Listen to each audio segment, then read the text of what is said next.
After getting into the trophy position, during the acceleration phase, the racket should approach the ball with its edge, then turn at the last moment to hit the ball.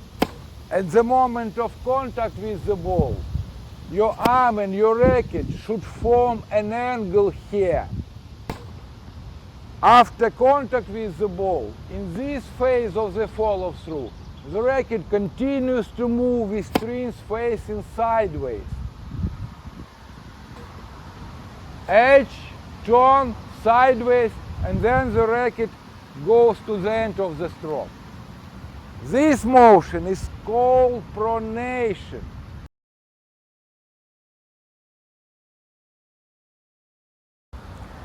Choke up on the racket.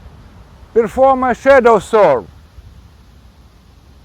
The handle of your racket should go the outside of your arm. For this to happen, the racket and your arm must be at an angle here. If your arm and your racket are in line, the handle of the racket will hit your arm. What we want to avoid. In an angle position, you will be stronger when the racket and your arm are in line. You can feel this by pressing the racket against a pole and comparing both racket positions.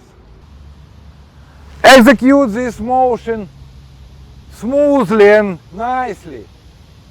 Be relaxed.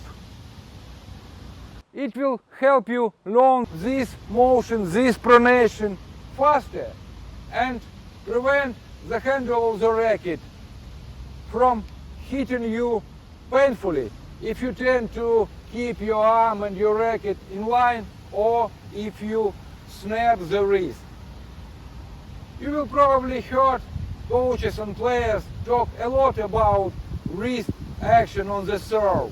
Exactly, from this part of the arm, from the elbow, and of course the wrist action in the end. And you can find the link in the description to watch this video with Novak Djokovic chips in full.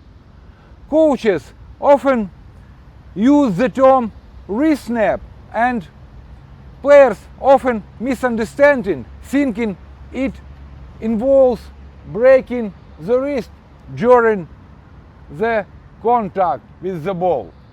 In reality, the wrist stays in natural position before, during and after contact with the ball. Before, during and after contact with the ball. You can see this motion on Novak Djokovic serve. Again, do not snap the wrist. It will weaken your serve and can lead to injury. The pronation comes from the shoulder. And again, your wrist, your forearm should stay in natural position during the whole motion.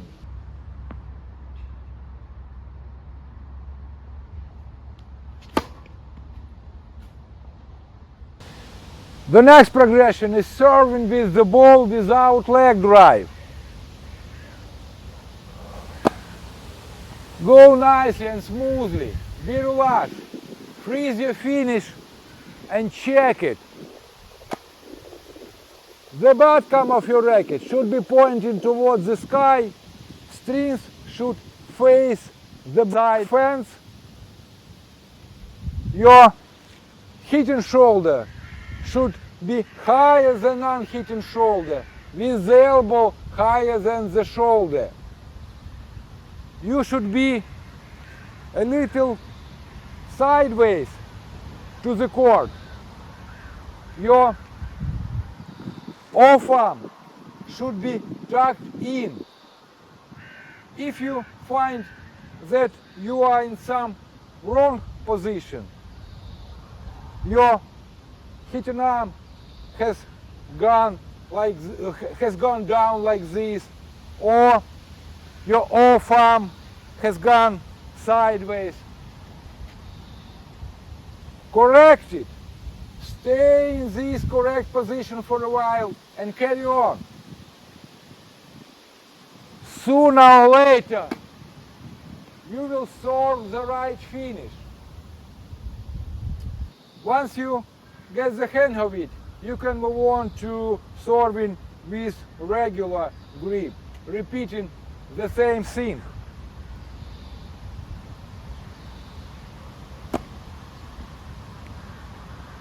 The relaxation is the key. To avoid the urge to hit with all your might, I recommend using kid balls. The relaxation is the name of the game.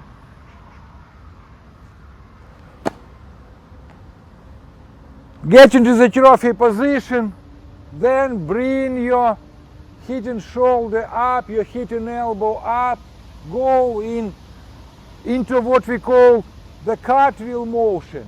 And again, your arm should be relaxed.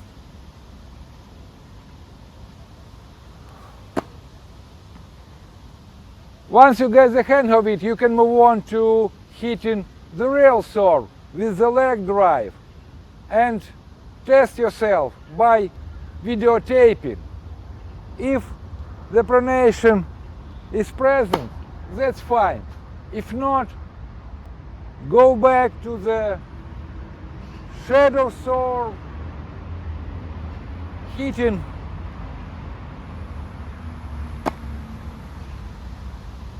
kid balls, and so on.